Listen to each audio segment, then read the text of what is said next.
札幌市白石区の栗沢ひろみさん59歳。去年の健康診断で肝臓の異常を指摘されました。これですね。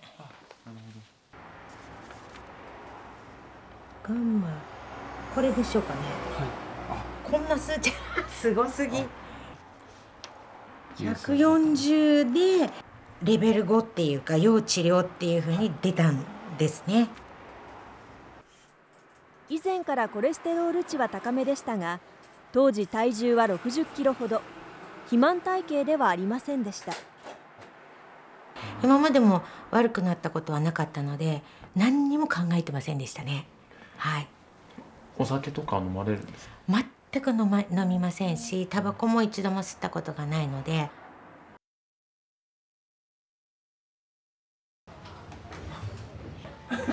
はい、こんにちは。肝臓の専門病院で言い渡された病名は脂肪肝でした。最初脂肪肝ですって言われた時にはどんなお気持ちでしたか？どうして自分がっていうふうに思いました。どこも痛くも痒くもないので、気がつかないうちに恐ろしいことになっていたというのが現状です。栗沢さんを診察している川西照明医師です。全国でも数少ない肝臓専門のクリニックを去年札幌に開業しました。脂肪肝というとアルコールをよく飲まれる方がやっぱりなるんでしょうか？そうなんですね。今まで肝臓病で脂肪肝っていうとお酒飲んでる方っていうことでね、よく言われてたんですけども、今はお酒を飲まれてない方も増えてきていて、非アルコール性の脂肪肝っていうことで注目されてきてます。肝臓は食べ物から取った糖や脂肪などを蓄え、必要な時にエネルギーとして体内に供給したり、アルコールを分解したりします。しかし食べ過ぎや飲み過ぎが続くと中性脂肪が溜まっていき、全体の 5% 以上に脂肪が溜まった状態が脂肪肝と言われます。近年注目されているのはお酒を飲まない人がなる脂肪肝。その患者数はアルコール性の脂肪肝よりも多く、国内に推定1000万人はいるとされています。非アルコール性の脂肪肝が日本で注目されるようになったのは2000年代に入ってからで、一般にはあまり知られていないのが現状です。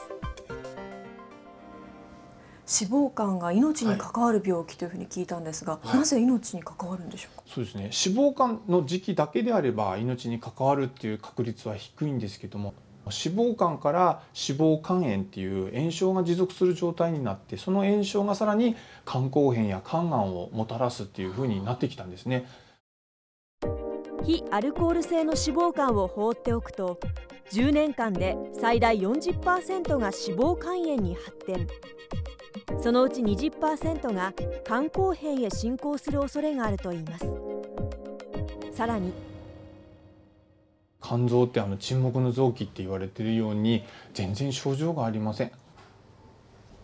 この方の CT、 こちらが CT の写真なんですけども、普通であればこういう形で肝臓いっぱいいっぱいあるんですけども、こんなふうにですね、ちっちゃくなってきて、で表面もデコボコしてる、波打ってる状態、これが肝硬変の方の特徴です。でこのぐらい肝硬変だってしっかり画像で診断できるような状態になっても、患者さんの方ではですね、あまり症状が出てきません。どうすれば肝臓の異変に気づくことができるのでしょうか。脂肪肝なんかで死なないよぐらいの気持ちでいたんですけども、実はそうじゃないっていう時代に今なってきてるんですね。こちらの椅子に座っていいですよ。先週札幌市中央区で開かれた医療講座、そこで紹介されたのがエコー検査です。ここに肝臓と腎臓が映ってるんですよね。で同じぐらいの色してるので脂肪肝は大丈夫そうです。大丈夫。はいはい。はい、どうも。はい。ここに腎臓が映って、本当はね同じ色合いなんですけど、ちょっと腎臓が黒っぽく見えるので脂肪肝の疑いがありますので、腹部に当てるだけで脂肪肝かどうかの確認ができます。この日体験した12人のうち7人で脂肪肝の疑いがありました。この検査は多くの医療機関で実施しているということで、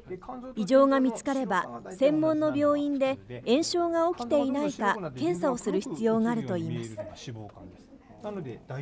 いや、肝臓悪いってこと全然知らなかったから。お酒とか飲みません、全然飲まないんですけどね。今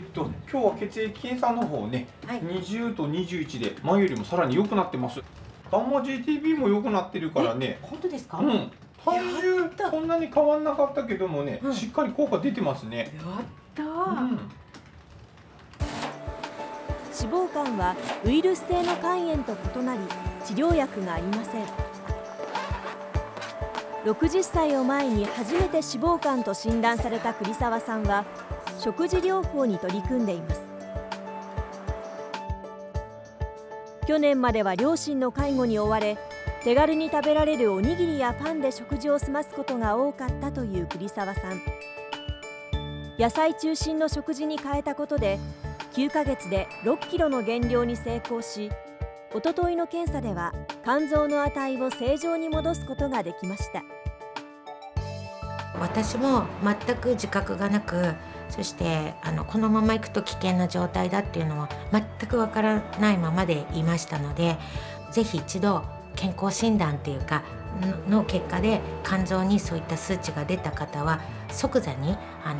食事とか、食事療法とかそういったことに取り組んで早めに